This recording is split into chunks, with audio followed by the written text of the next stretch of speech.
Hello दोस्तों, मैं त्रिभुवन Kasana school classes में सभी का स्वागत करता हूं। जैसे कि आप देख रहे हैं ऊपर हिस्ट्री लिखा हुआ है और हिस्ट्री के अंतर्गत हम पढ़ चुके हैं। दिल्ली सल्तनत कंप्लीट हमने कर लिया है और दिल्ली सल्तनत के बाद सीधा अगर हम बात करते हैं तो एक बहुत ही महत्वपूर्ण टॉपिक है जिससे कि किसी न किसी एग्जाम में आपके क्वेश्चन यहाँ से मिल जाएगा। और वो हम देखिएगा एक नई शुरुआत कर रहे हैं और वो नई शुरुआत क्या है, वो है मुगल काल। मतलब कि मुगल साम्राज्य को आज हम पढ़ेंगे और मुगल साम्राज्य को विस्तार पूर्वक जानेंगे। और देखिएगा दोस्तों, बड़ी ज़बरदस्त कहानी है आपके बीच लेके आया हूँ आज। वीडियो के अंत तक बने रहें और हर क्वेश्चन जहां आपको लगे लिखने का आप वहां पे लिख सकते हैं। देखिएगा, सबसे पहले अगर हम देखें कि भाई दिल्ली सल्तनत हमने जिस तरह से विस्तार पूर्वक कहानी में जाना है, हमने दिल्ली सल्तनत को जैसे हमने तुगलक वंश, जैसे हमने खिलजी वंश, जैसे लोधी वंश और जैसे कुछ अन्य वंश हैं, उनको हमने बिल्कुल विस्तार पूर्वक जाना है। तो वैसे ही मैं चाहता हूं कि जो मुगल काल है, मुगल काल को भी हम क्या है कि एक विस्तार पूर्वक जाने। मतलब कि अगर एक भी क्वेश्चन बाहर नहीं आना चाहिए, बिल्कुल बढ़िया से पढ़ना है। और देखते हैं कि वही मुगल काल में हमें क्या क्या चीज हमें पढ़नी है। जो प्रमुख है, सबसे पहले हेडिंग डालेंगे मुगल काल।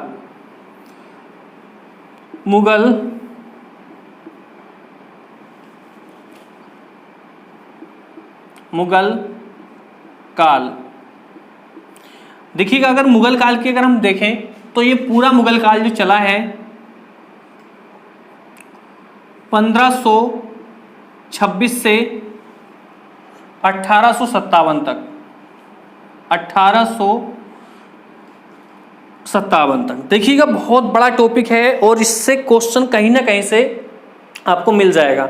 तो इसमें देखिएगा 1826 से लेकर 1857 ईस्वी तक मुगल साम्राज्य या मुगल काल चला है। अब हमें इसके अंतर्गत जो हमें सबसे प्रमुख शासक हैं, जो इसके हमें जो सबसे अधिक प्रश्न पूछे जाते हैं, उनको हम देख लेते हैं। पहले कौन कौन से हमें शासक पढ़ने, क्रम बाई उनको हम देखेंगे। देखिएगा, सबसे पहले अगर हम मुगल काल में इसमें देखें तो इसमें सबसे पहले नाम आता है बाबर का। बाबर, तो बाबर हमें पढ़ना है इस मुगल काल के अंतर्गत। इसका कार्यकाल है, शासनकाल भी लिख लेंगे सभी लोग, 1526 से 1530 तक। इसके बाद देखें, एक मुगल काल में और राजा हुआ है, उसका नाम है हुमायूं। तो हुमायूं का जो कार्यकाल है 1530 से 1556 तक।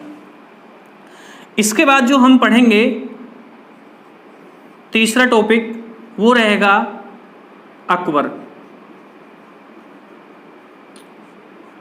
तो जो अकबर का काल है वो मिलता है हमें देखने को 1556 से 1605 तक हम पढ़ेंगे। इसके बाद जो हमें पढ़ना है इसी मुगल काल के अंतर्गत, वो पढ़ेंगे जहांगीर।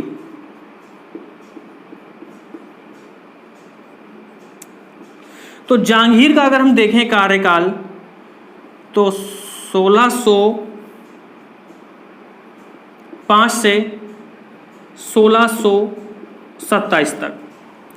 इसके बाद जो हम पढ़ेंगे पांचवा टॉपिक इसी मुगल काल में, वो पढ़ेंगे शाहजहां। तो जो शाहजहां है, इसको हमें देखना है 1627 से 1657 तक। इसके बाद जो हमें पढ़ना है और जो प्रमुख है बहुत ही, उसका नाम है औरंगजेब।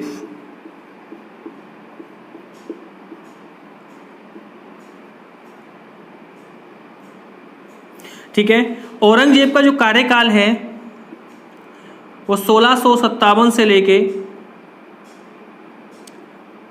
1707 ईस्वी तक। कह सकते हैं कि जो मुगल काल में जो प्रमुख शासक रहे हैं वो कौन कौन से रहे? बाबर है, हुमायूं है, जहांगीर है, अकबर है, शाहजहां और औरंगजेब। मतलब कि पहले हमें इनको विस्तार पूर्वक जानना है और जो बाकी जो हैं मुगल काल, जो इनके अगले उत्तराधिकारी होंगे, जो अगले राजा बनेंगे, वो हमें कुछ इनके बाद पढ़ लेंगे, या कुछ 1857 की क्रांति के साथ पढ़ लेंगे, कुछ हम बंगाल के नवाबों के साथ पढ़ लेंगे। मतलब कहीं ना कहीं अगर हम बात कर रहे हैं जो प्रमुख शासक रहे हैं मुगल काल के, जो मुगल दरबार में जहां से कि अत्यधिक क्वेश्चन पूछे जाते हैं, तो वो भाई यही हैं। अगर आपने ये स्क्रीनशॉट नहीं लिया तो आप स्क्रीनशॉट भी ले सकते हैं। बाबर का कार्यकाल 1526 से 1530 है और हुमायूं का कार्यकाल 1530 से 1556 है। इसके बाद अकबर का कार्यकाल क्या है कि 1556 से लेके 1605 ईस्वी तक है। और इसके बाद अगर हम बात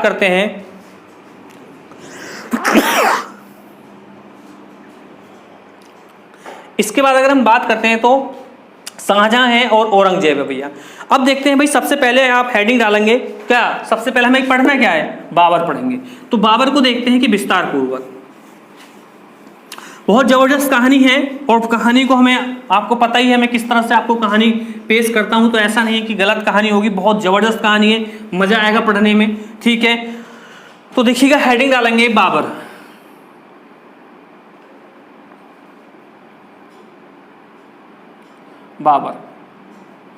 बाबर का कार्यकाल है, मैंने अभी बताया आपको, वो है 1526 से 1530 तक।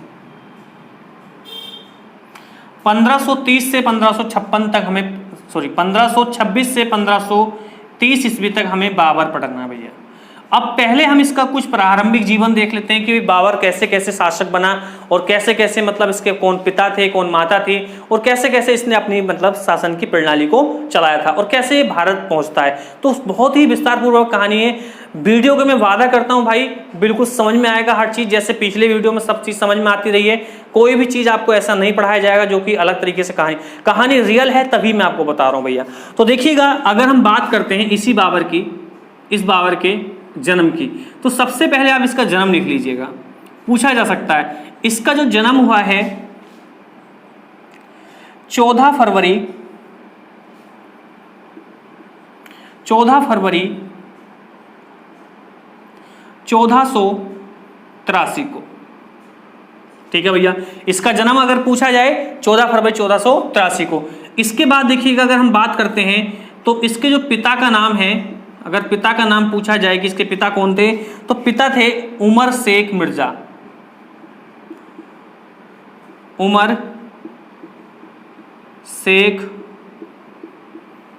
मिर्जा, ठीक है।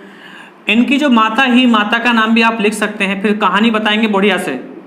इनकी जो माता हैं उनका नाम है कुतुब निघार,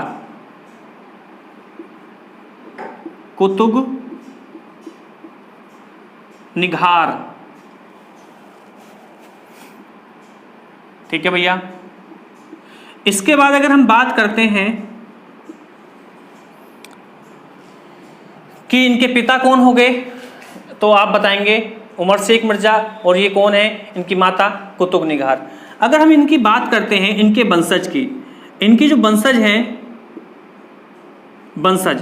तो भैया वंशज को अगर हम देखें तो इसको दो भागों में बांट सकते हैं। कैसे, देखिएगा, माता की ओर से अगर हम बात करते हैं बाबर का अलग वंशज बताया जाता है, और जो पिता की ओर से अगर हम देखते हैं तो पिता की ओर से अलग वंशज बताया जाता है। माता की ओर से अगर हम बात करते हैं वो चंगेज खां वंशज बताया जाता है, चंगेज खां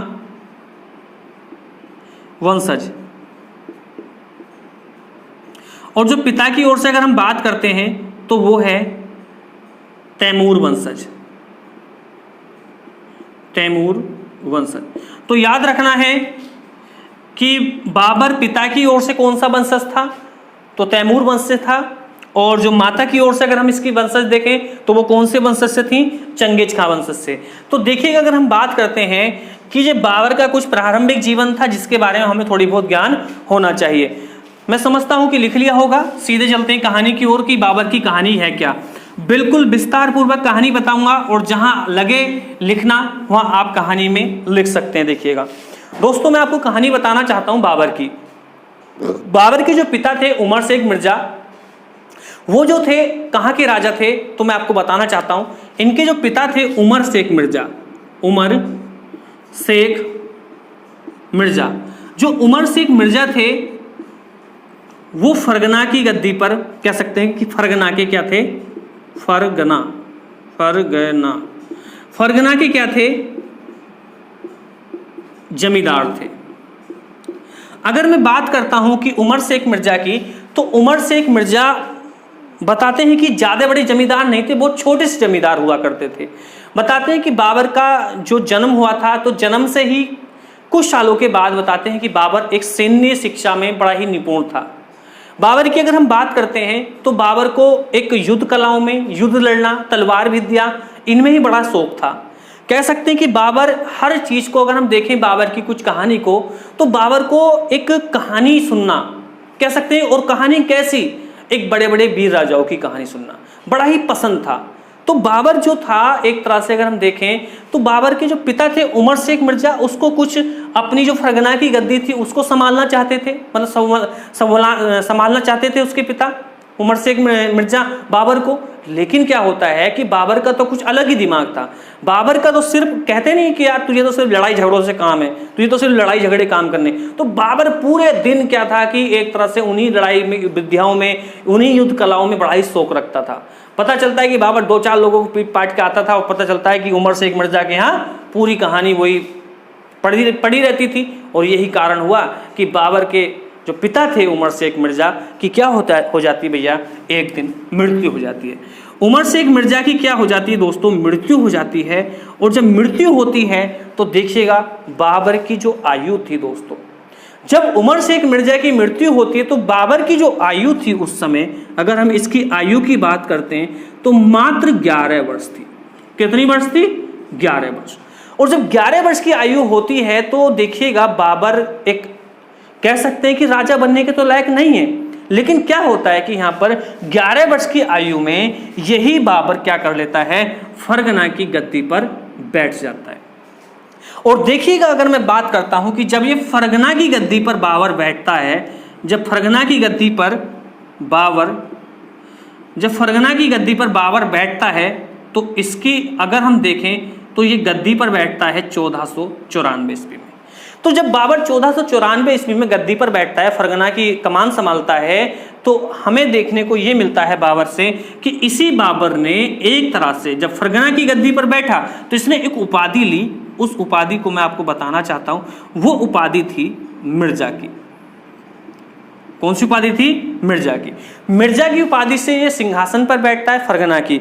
लेकिन दोस्तों देखते हैं कि कुछ समय पश्चात जो इनकी माता थी कुतुब निगार, उनका भी क्या हो जाता है, देहांत हो जाता है। और बाबर, अगर हम बात करते हैं कि बाबर एक तरह से कह सकते हैं कि जो पिता और माता का जब साया उठ जाता है तो इसके जो घर वाले थे, बाबर के जो राजघराने के लोग थे, वो कहीं ना कहीं जो फरगना की गद्दी पर बाबर बैठा था 11 वर्ष की आयु में, तो कहीं ना कहीं वो उसकी इस गद्दी को हथियाना चाहते थे, उससे छीनना चाहते थे। यही हुआ कि बाबर पे से जब पिता का साया उठता है तो कहीं ना कहीं बाबर कमजोर हो चुका था। और बाबर, आप खुद जान सकते हैं कि 11 वर्ष की आयु क्या हो सकती है। तो 11 वर्ष की आयु में एक बालक की खेलने खालने की उम्र होती है। लेकिन बाबर को अगर मैं आपको बताना चाहता हूं कि बाबर 11 वर्ष की आयु में भी एक तरह से बहुत निपुण हो चुका था।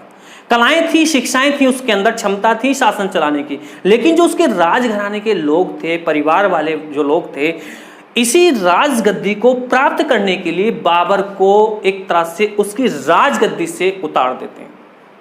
और जब इसको राजगद्दी से उतारा जाता है तो बाबर अपनी उसी गद्दी को प्राप्त करना चाहता है। कि भाई आप खुद सोचो मैं क्या बोल रहा हूं, पूरी कहानी आप विस्तार पूर्वक जानना, ऐसा नहीं कि बीच में कहानी छोड़ दो। कहानी बहुत मजे की, मैं बिल्कुल प्रारंभिक से बता रहा हूं, जीरो से बता रहा हूं, और सीधा पानीपत का युद्ध पढ़ाऊंगा, खानवा का युद्ध पढ़ाऊंगा, ये सब कहानी बताऊंगा। लेकिन आप थोड़ा सा बढ़िया से प्यार से बैठे रहो और इसको जीरो से जानो कि बाबर का आखिर, जो हम भारत में देखते हैं कि 4 लड़ाइयां लड़ा, चारों को जीता है, लेकिन आपको थोड़ा सा पता होना चाहिए कि इसके पीछे कोई कहानी तो होगी, कोई तो राज था कि बाबर इतना मतलब सारे युद्धों को जीता भारत में आके। तो वही तो मैं आपको कहानी बता रहा हूं, जीरो से कहानी बता रहा हूं, बिल्कुल हाई लेवल तक लेके जाऊंगा। तो देखिएगा जब बाबर के पिता की मृत्यु हो जाती है तो उसके जो घर वाले थे क्या कर लेते हैं, उसको राजगद्दी से उतार देते हैं। और बाबर उस राजगद्दी से उतरने के लिए मना करता है। मना करने का दोस्तों कारण यही था कि उसको राजगद्दी उसके पिता से मिली थी, ना कि वो किसी दूसरे की थी। लेकिन क्या होता है कि जब उसका परिवार ही खत्म हो जाता है और बाबर अकेला बचता है तो उसको राजगद्दी से उतारते हैं और बाबर राजगद्दी से उतर जाता है। देखिएगा अगर मैं बात करता हूं बाबर की, तो बाबर ने उसी अपनी राजगद्दी को प्राप्त करने के लिए 5 बार प्रयास किया। दोस्तों मैं क्या बात कर रहा हूं देखिएगा, इसी फरगना की गद्दी को बाबर ने, अगर हम बात करते हैं, बाबर ने प्राप्त करने के लिए 5 बार फरगना पर आक्रमण किया। दोस्तों लेकिन मैं आपको बताना चाहता हूं इसकी कहानी कि जब इसने 5 बार आक्रमण मान लो या इसको राजगद्दी को प्राप्त करना मान लो, लेकिन 5 बार बाबर यहां पर देखिएगा दोस्तों, मैं बहुत डीप तरीके से आपको बताना चाहता हूं, 5 बार असफल रहा बाबर जो 5 बार इसने आक्रमण किया था या उसको प्राप्त करना चाहता था, तो ये बाबर के 5 प्रयास विफल जाते हैं, मतलब असफलता मिलती है बाबर को। तो कहीं ना कहीं अगर मैं बात करता हूं कि बाबर की इतनी बुरी स्थिति हो जाती है कि उसको उसके राजघराने से, उसके फरगना की गद्दी से, और कह सकते हैं कि जो फरगना जगह थी, जो रियासत थी बाबर की, उससे बेदखल कर दिया जाता है। दोस्तों बाबर की स्थिति इतनी खराब हो जाती है कि वो दर दर भटकने लगता है। कह सकते हैं कि बाबर एक घायल अवस्था में, मैं आपको बताना चाहता हूं, एक सच्ची कहानी बताना चाहता हूं कि जब बाबर को राजगद्दी से उतार दिया जाता है, उसको बेदखल कर दिया जाता है, तो बाबर ने काफी दिनों तक अपना जीवन, जैसे कि आज मैं आपको बताना चाहता हूं, बोलते हैं इतिहासकार की घास फूस का जीवन व्यतीत करता था हुमायूं। अरे पहला जीवन अगर मैं बात करता हूं, घास फूस का ही जीवन व्यतीत किया था बाबर ने। कभी पढ़ा थोड़ी ना इतना, और ना ही कभी किसी ने पढ़ा इतना। तो मैं आपको यही बताना चाहता हूं कि जब बाबर को बेदखल कर दिया जाता है तो बाबर जंगलों में रहना स्टार्ट कर देता, क्योंकि उसको यही था कि भाई उसके पास सेना नहीं थी, भाई सेना उसके पास थी नहीं, पैसा उसके पास था ही नहीं, घुड़सवारी सैनिक नहीं थे उसके पास, हथियार नहीं थे उसके पास, सब कुछ खत्म कर चुके थे उसके परिवार वाले। दोस्तों काफी प्रयास बाबर ने करना चाहा, लेकिन बार बार प्रयास इसके विफल चले गए। एक दिन बताते हैं कि बाबर जब बेदखल हो जाता है तो उसको यही लगता है कि मैं अब इस राजगद्दी को प्राप्त नहीं कर सकता हूं, और एक मार्ग से गुजरता है, एक रास्ते से गुजर रहा था बाबर। और जब बाबर रास्ते से गुजर रहा था तो बताते हैं कि एक पेड़ के नीचे एक वृद्ध महिला बैठी थी, एक बूढ़ी महिला बैठी थी, और इसे 11 से 12 साल के इस बाबर को एक घायल अवस्था में देखती है। तो बाबर भी अगर हम देखें तो उस बूढ़ी वृद्ध आयु की जो महिला थी उसके पास रुक जाता है, और उससे सिर्फ एक ही मांग करता है, और वो पानी पीने की मांग करता है। और बताते हैं कि जब बाबर उस वृद्ध महिला से के पास बैठता है तो वही वृद्ध महिला इस बालक बाबर से उसका हालचाल पूछती है कि ऐसा आपके साथ क्या हुआ है, ये कौन सी घटना हुई है, आपका कुछ परिचय मुझे देंगे। तो दोस्तों इस बाबर ने अपना परिचय दिया और इसने बताया अपना नाम, जहरुद्दीन मोहम्मद बाबर मेरा नाम है, और मेरे पिता उमर शेख मिर्जा जो फरगना की गद्दी के एक जमींदार हुआ करते थे, वो मेरे पिता हैं। दोस्तों कभी तो कहानी बनी है, अभी तो कहानी बनी है। तो जब इतनी बात सुनाता है बाबर उस बुढ़िया से, उस वृद्ध महिला से, कि तुरंत उसका भी एक दिमाग घूमने लगता है। जब बाबर ने बताया उस वृद्ध महिला से, मेरे पिता फरगना की राजगद्दी के जमींदार थे और मेरे पिता का नाम उमर शेख मिर्जा है, और मुझे मेरे परिवार वालों ने मुझे राजगद्दी से बेदखल कर दिया, तो तुरंत ही यही वृद्ध महिला फिर से जवाब पूछती है कि अगर आपके पिता का नाम उमर शेख मिर्जा है तो मुझे एक बात और बताइएगा, आपकी माता का क्या नाम है। तो बाबर अपना परिचय फिर से देता है, अपना परिचय देता है कि मेरी माता जो हैं वो उमर शेख मिर्जा है, मेरी माता जो हैं वो कुतुब निगार हैं। इसी बात को देखकर उस वृद्ध महिला का दिमाग घूम जाता है दोस्तों, और जब दिमाग घूमता है तो उसको परिचय बताती है बाबर को कि आप तो बहुत बड़े वंशज के राजघराने के व्यक्ति हो, आप जरूरी नहीं कि आप फरगना की गद्दी को प्राप्त करो, आप जरूरी नहीं है कि आप विफलता के कारण आप दर दर भटक रहे हैं। अगर आपकी संपत्ति इस फरगना में है तो एक संपत्ति का मैं ज्ञान और आपको कराती हूं, और वो ज्ञान देखिएगा उस वृद्ध महिला ने बाबर को दिया दोस्तों। वो ज्ञान क्या था देखिएगा। इसी बाबर की कहानी को इस वृद्ध महिला ने आगे बढ़ाया और यह कहा कि आपके पिता जो उमर शेख मिर्जा हैं, वो तैमूर के वंशज हैं। और दोस्तों मैं आपको बताना चाहता हूं कि जब इस वृद्ध महिला ने यह बात कही कि जो आपके पिता हैं उमर शेख मिर्जा, वो तैमूर के वंशज हैं। काय के वंशज हैं? तैमूर के वंशज हैं। क्योंकि बाबर को दोस्तों अपने वंशज का भी नहीं पता था, और तैमूर की उस 5वीं पीढ़ी के हैं ये, 5वीं पीढ़ी के। बाबर जो था वो तैमूर की 5वीं पीढ़ी से था। और देखिएगा मैं आपको बताना चाहता हूं कि जब इतनी कहानी बताती है ये वृद्ध महिला बाबर से, तो बाबर और कुछ पूछना चाहता है कि हम 5वीं पीढ़ी के तो हैं और तैमूर के वंशज हैं, लेकिन हमें कुछ और भी परिचय चाहिए। तो वो परिचय देखिएगा।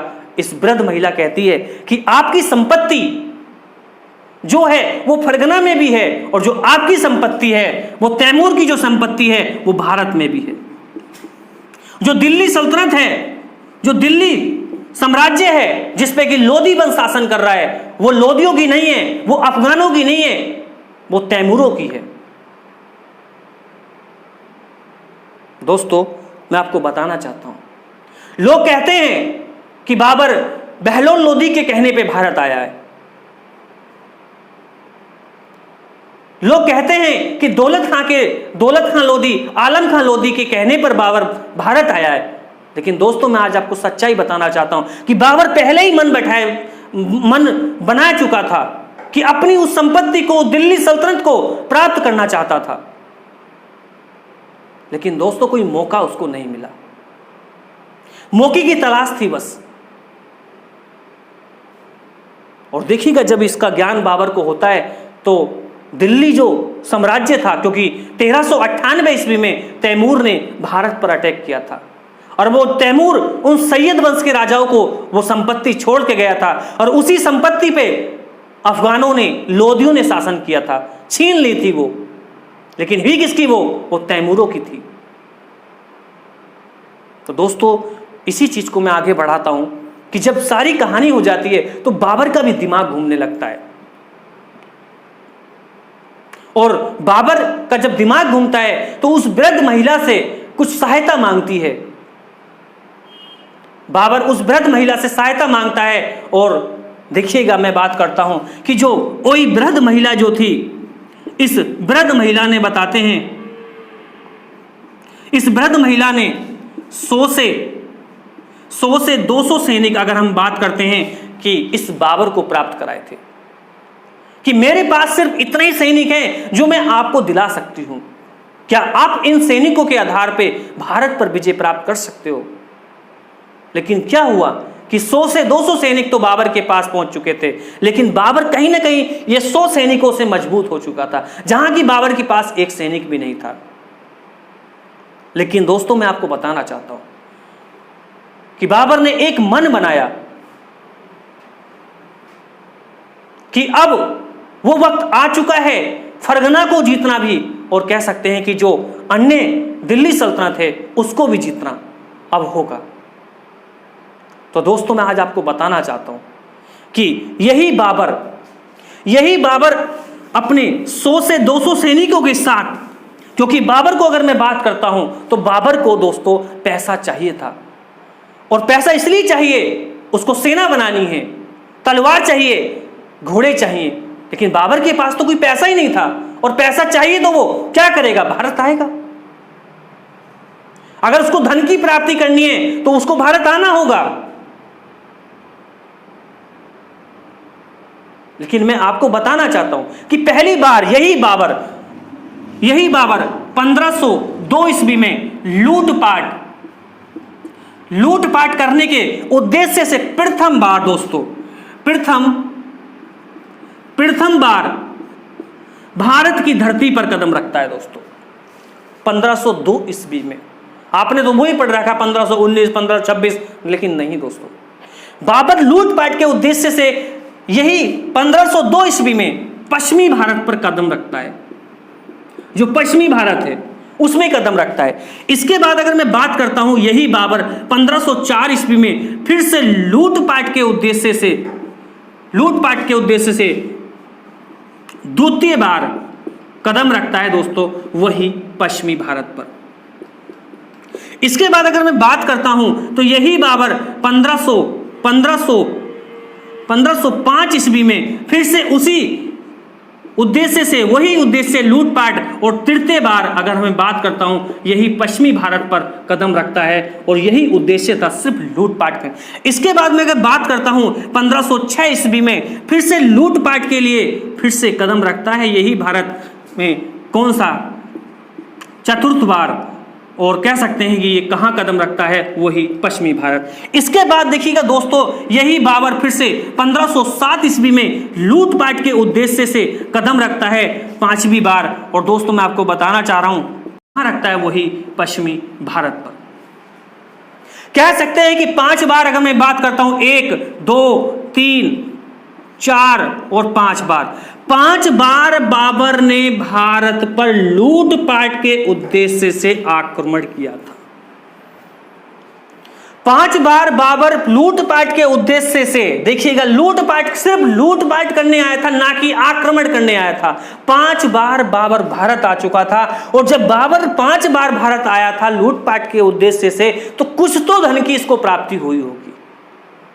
तो कहीं ना कहीं अगर मैं बात करता हूं कि ये 5 बार लूटपाट जब बाबर कर लेता है, तो मैं आपको बताना चाहता हूं कि यहां पर बाबर की स्थिति में कहीं ना कहीं सुधार आने लगा, बाबर की स्थिति स्ट्रांग होने लगी, और बाबर के पास इतना धन हो चुका था कि वो अपनी छोटी सी सेना खड़ी कर सकता है।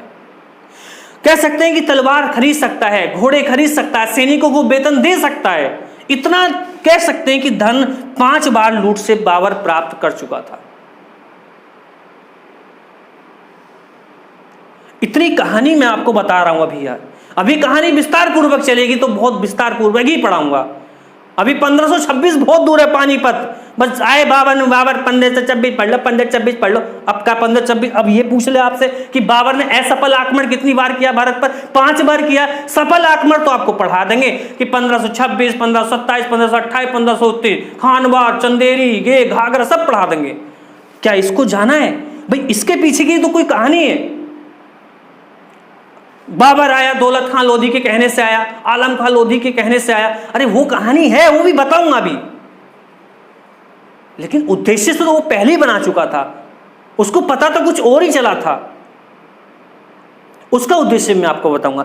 5 बार विफल हो जा, मतलब असफल रूप से लूटपाट करता है, असफल रूप से आक्रमण करता है, और जब आक्रमण करता है तो बाबर के पास इतना पैसा हो चुका था कि बाबर ने अब मन बनाया कि मुझे अब भारत भी चाहिए। देखिएगा मैं क्या बोल रहा हूं, बाबर ने मन बनाया कि मुझे भारत भी चाहिए, मुझे भारत भी चाहिए और फरगना की राजगद्दी भी चाहिए अब। लेकिन मैं सबसे पहले अपनी स्थिति को अपने ही देश में मजबूत करूंगा और तब भारत पर आक्रमण करूंगा। और इसने देखिएगा जब इसकी मजबूती स्थिति हो गई है तो 1507 ईस्वी में, याद रखना है 1507 ईस्वी में इसने क्या किया? फरगना फरगना फरगना फरगना की गद्दी प्राप्त कर ली दोस्तों। फरगना की गद्दी प्राप्त कर ली और पूरा फरगना बाबर के कब्जे में आ जाता है। वही फरगना जो उसके परिवार वालों ने, जो उसके घराने ने उसको बाबर से छीन लिया था जब छोटा था दोस्तों बाबर। क्योंकि वक्त हर किसी का आता है। मैं मानता हूं कि बाबर उस समय दर दर भटक रहा था, लेकिन किसी ने उसको किरण दिखाई, किसी ने आस दिखाई, और बाबर उस चीज को सहनशीलता से सहन करता चला गया। और एक दिन वक्त आया, देखिएगा पूरी फरगना छीन लिया और दौड़ा दौड़ा कर बाबर ने उनको मारा। इसी समय देखिएगा अब मिर्जा की उपाधि से काम नहीं चलने वाला था बाबर का। बाबर ने देखिएगा यहां पर 1507 ईस्वी में जब पुनः राजगद्दी को प्राप्त किया तो इसी फरगना की गद्दी पर जब बैठता है दोस्तों तो इसने बादशाह की उपाधि ली। बादशाह की उपाधि लेता है दोस्तों। और याद रखना है कि बादशाह की उपाधि ग्रहण करने वाला मुगल बादशाहों में सबसे पहला शासक था। मतलब कि ये बादशाह की उपाधि, अगर मैं मुगलों की बात करता हूं तो मुगलों में ये प्रथम मुगल बादशाह था दोस्तों। बादशाह की उपाधि आज तक किसी भी तैमूर के वंशज ने नहीं ली थी, और ना ही आज तक तैमूर कह सकते हैं जो मुगल बादशाह हुए थे, प्रथम उपाधि अगर किसी ने ली थी तैमूरों के वंशज में तो वो किसने ली थी? बाबर ने ली थी। तो याद रखना है, जब राजगद्दी पर बैठा कौन सी उपाधि से बैठा? मिर्जा की उपाधि से। जब राजगद्दी उसने छोड़ी और जब पुनः प्राप्त किया उस फरगना को तो किस उपाधि से बैठा था? तो याद रखना है बादशाह की उपाधि। अभी बाबर बहुत उपाधि लेगा, कलंदर लेगा, गाजी लेगा, सब बताऊंगा, लेकिन बढ़िया से पढ़ो, ठीक है। तो देखिएगा ये कहानी आपको मैं बता रहा था फरगना की, और बाबर ने 1507 ईस्वी में दोस्तों अपनी स्थिति को मजबूत कर लिया। अब मैं आपको बताना चाहता हूं, सीधा लेके चलता हूं 1516-17 ईस्वी के मध्य, क्योंकि बाबर फरगना का राजगद्दी का राजा बन चुका है। तो 1516-17 की ईस्वी में कहानी क्या है देखिएगा। 1516-17 में अगर हम देखें 1516 और 1517 ईस्वी की अगर हम बात करते हैं, तो जब फरगना की गद्दी पर बाबर बैठता है तो उस समय जो दिल्ली का राजा था दोस्तों, जो दिल्ली का राजा था तो वो था, दिल्ली का जो सुल्तान था, सुल्तान लिखेंगे यहां पर, जो सुल्तान था उसका नाम था इब्राहिम लोदी। इब्राहिम लोदी, इब्राहिम लोदी था, लोदी वंश चल रहा था। तो देखिएगा मैं आपको बताना चाहता हूं कि थोड़ी सी कहानी फरगना की तो मैंने आपको बता दी कि राजगद्दी प्राप्त कर चुका है, और बाबर चाहता है कि अब कौन सा ऐसा वक्त आएगा, ऐसा कोई मौका मिले, कोई ऐसी सपोर्ट मिले भारत से जो कि वो आक्रमण कर सके। अब बाबर छुपते छुपते नहीं जाना चाहता। अभी तो जो लूटपाट की उसने 5 बार आक्रमण किया है वो एक छुप छुपा के गया था, लेकिन बाबर एक मन बना चुका है, बाबर को साम्राज्य स्थापित करना है। अब उसको लूटपाट नहीं करनी, उसको एक तैमूर वंश स्थापित करना है, उसको मुगल वंश स्थापित करना है। तो कुछ ना कुछ तो उसे करना होगा, कोई तो ऐसा एक कारण ढूंढ रहा होगा कि जिसके कारण वो भारत में प्रवेश करे, और ऐसा नहीं कि चोरों की तरह सीधा जाए और राजाओं के संपर्क में आए। तो थोड़ी सी इस कहानी को आपको जानना होगा दोस्तों। देखिएगा दिल्ली सल्तनत में अगर मैं बात करता हूं तो उस समय लोदी वंश चल रहा था, और लोदी वंश में कौन था? इब्राहिम लोदी था। बताते हैं कि लोदी वंश, जब लोदी वंश चल रहा था तो इब्राहिम लोदी दिल्ली का सुल्तान था, और जब दिल्ली का सुल्तान था तो लोदी वंश का विभाजन 2 भागों में हुआ। लोदी वंश का विभाजन 2 भागों में हुआ। इसके चाचा जो थे, इसके चाचा आलम खां लोदी, आलम खां लोदी और दौलत खां लोदी, दौलता खां लोदी, दौलता खां लोदी। तो दोस्तों अगर मैं बात करता हूं कि जो दिल्ली का राजा बनता है इब्राहिम लोदी, और जो दौलत खां लोदी और दौलत खां लोदी और आलम खां लोदी को जो मिलता है वो पंजाब मिलता है। कौन सा मिलता है? पंजाब। पंजाब कौन सा? वही पश्चिमी भारत वाला, जिसमें कि बाबर 5 बार अटैक करके गया, 5 बार लूटपाट करके गया। तो मैं आपको बताना चाहता हूं दोस्तों कि जब इब्राहिम लोदी राजा बनता है तो कहीं ना कहीं ये जो थे आलम खां लोदी और दौलत खां लोदी, वो इब्राहिम लोदी से घृणा करते थे, उससे एक तरह से लगाव नहीं रखते थे। वो दिल्ली सल्तनत के राजा बनना चाहते थे, लेकिन वहां का राजा कौन बन जाता है? इब्राहिम लोदी बन जाता है। तो देखिएगा लोदी वंश का जो विभाजन होता है वो 2 भागों में हो जाता है। एक तो दिल्ली में हो जाता है, दिल्ली सल्तनत का राजा बन जाता है, और एक क्या हो जाता है, जो आलम खां लोदी और दौलत खां लोदी थे वो कहां बनते हैं? वो पश्चिमी भारत के क्या बन जाते हैं? सूबेदार बन जाते हैं। मतलब कह सकते हैं कि जो पश्चिमी भारत है पूरा कमान किसके हाथ में आ जाती है? आलम खां लोदी एवं दौलत खां लोदी के बीच में।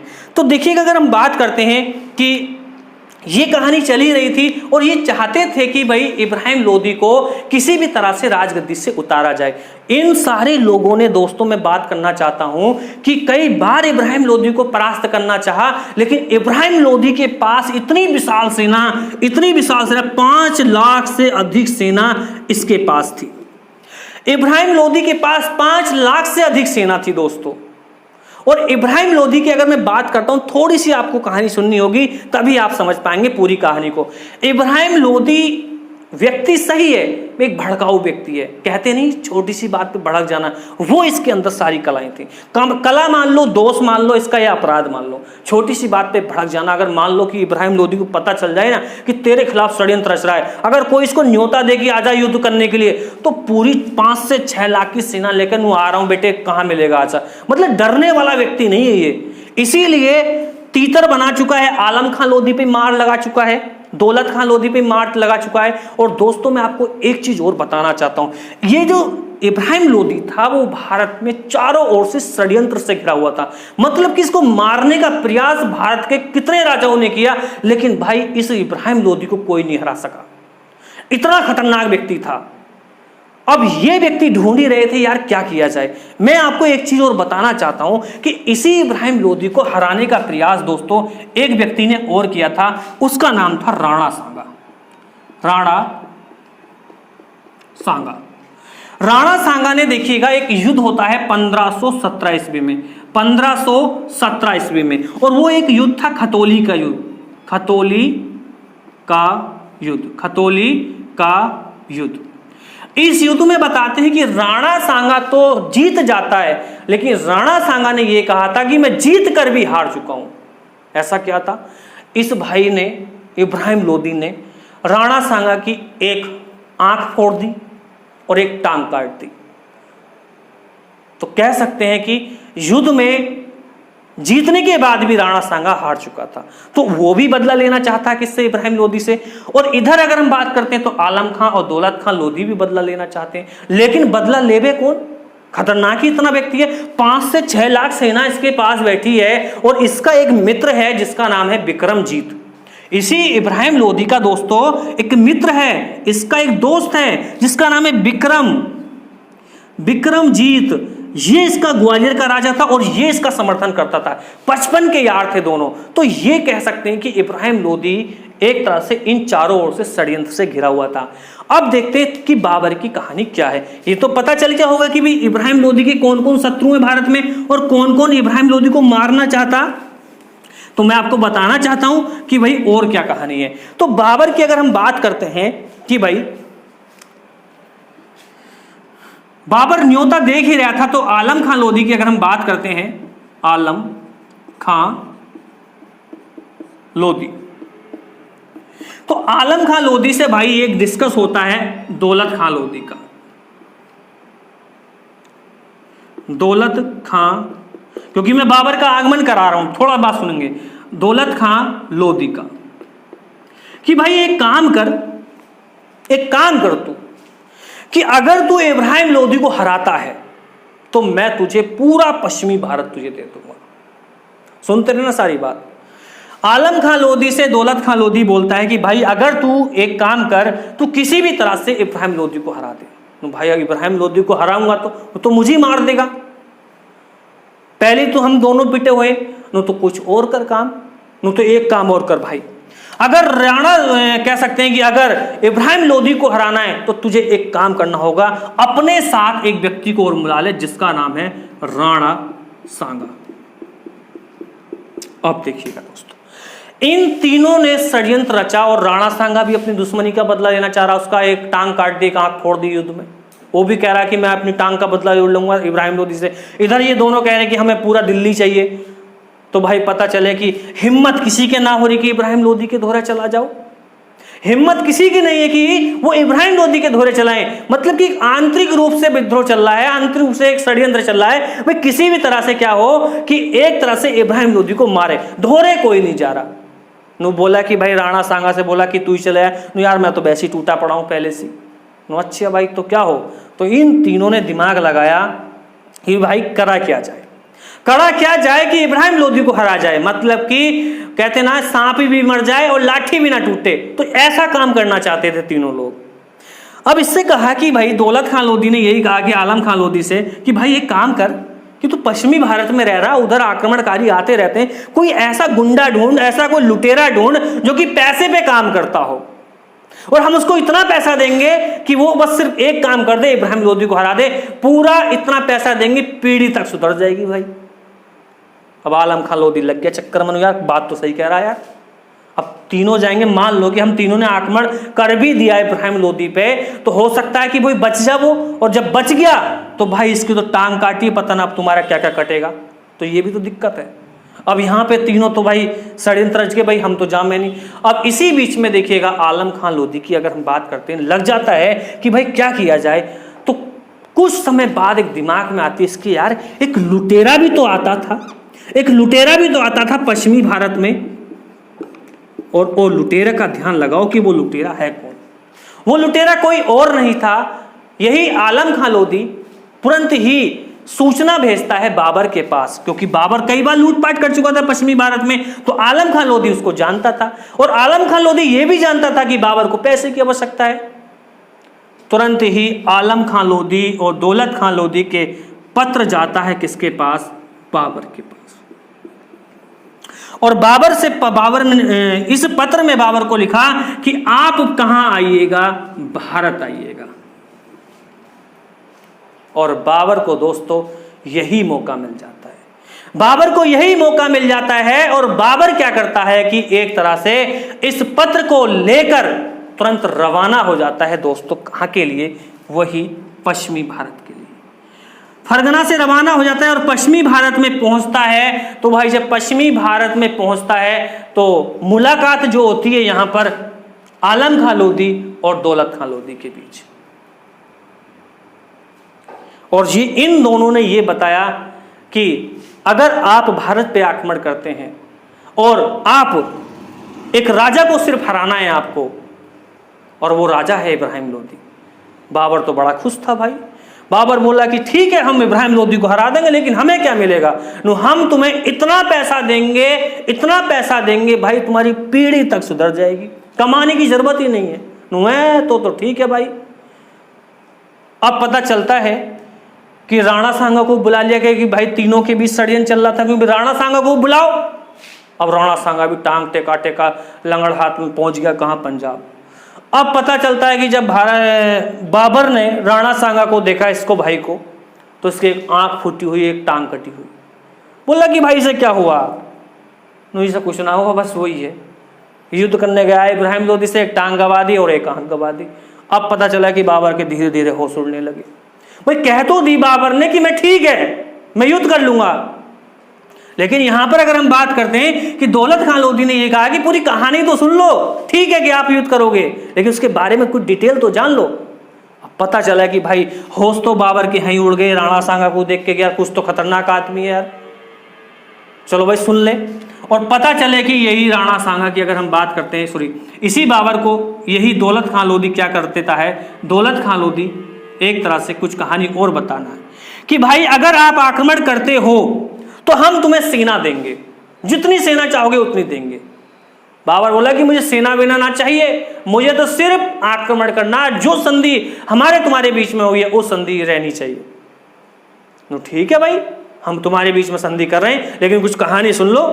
तो कितनी सेना होगी? बाबर भी सोच रहा होगा नो वही 2-3 हजार सेना होगी, जा 5 हजार सेना होगी। तो भाई सुन ले, सेना है इब्राहिम लोदी पे 5 लाख, 5 लाख सेना है इब्राहिम लोदी पे, जिससे तू युद्ध करने जा रहा। अब बाबर के होश उड़ गए और बाबर को भागन दे भाई। 5 लाख सेना, 5 लाख सेना, और क्या 5 लाख। अब बाबर को भागन दे। पता चला कि बाबर को बड़ी मुश्किल से रोका कि भाई रुक तो जा, नु देख ले पीढ़ी तक सुधर जाएगी। नु पीढ़ी तो जब सुधरेगी जब जो बचेगा यहाँ से 5 लाख से, 5 लाख कुछ हो गया ना होती सेना। अब पता चला कि बाबर को बड़ी मुश्किल से पानी वानी पिलाया, बड़ी मुश्किल से बाबर को रोका। नु चल ठीक है, हम तो कह रहे सेना ले लेना, तू ही कह रहा सेना ना चाहिए, मुझ पर बहुत सेना।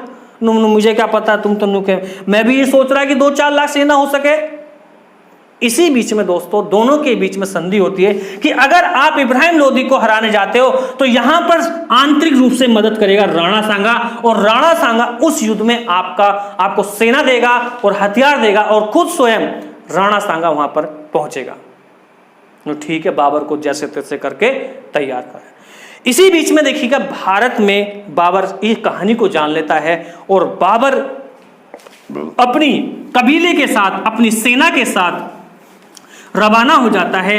और जब रवाना होता है तो इसी बाबर की अगर हम बात करते हैं दोस्तों, तो 1519 ईस्वी में यूसुफ जाई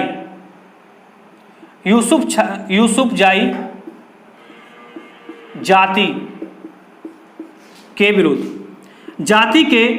विरुद्ध अभियान चलाता है। दोस्तों अगर हम बात करते हैं कि बाबर का, अगर जैसे बाबर ने पश्चिमी भारत में आक्रमण किया तो बाबर का मुकाबला जो हुआ 1519 ईस्वी में वो होता है यूसुफ जाई जाति के विरुद्ध।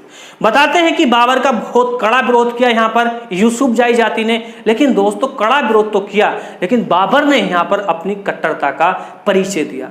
और कट्टरता का परिचय यही था कि बाबर ने इस यूसुफ जाई जाति को एक पूर्णता से समाप्त कर दिया। और समाप्त करने के बाद बताते हैं कि बाबर ने अपनी और कट्टरता का परिचय दिया कि बाबर ने इन यूसुफ जाई जातियों के सरों को काटकर एक मीनार सी खड़ी कर दिया करता था। कह सकते हैं कि बाबर ने अगर कहीं अपनी कट्टरता का परिचय दिया था तो वो कहां दिया था? यूसुफ जाई जाति के विरुद्ध। दोस्तों मैं समझता हूं कि ये कहानी आपको समझ में आ गई होगी और मैं इसी कहानी को यहां पर ही विराम देता हूं और एक जबरदस्त कहानी इसी बाबर से संबंधित लेके आता हूं और पानीपत में आपको पढ़ाऊंगा कि कैसे इब्राहिम लोदी का सामना बाबर करेगा। क्या बाबर 5 लाख की सेना का सामना कर पाएगा? क्या राणा सांगा एक तरह से बाबर का समर्थन करेगा या पहुंचेगा? कैसे बाबर उस पानीपत को जीतेगा? कैसे बाबर उस 5 लाख से 6 लाख की सेना को हरा पाएगा? नेक्स्ट मिलता हूं आपको नेक्स्ट अगले एपिसोड में और वो युद्ध होगा पानीपत का प्रथम युद्ध 21 अप्रैल 1526 ईस्वी को। तब तक के लिए धन्यवाद।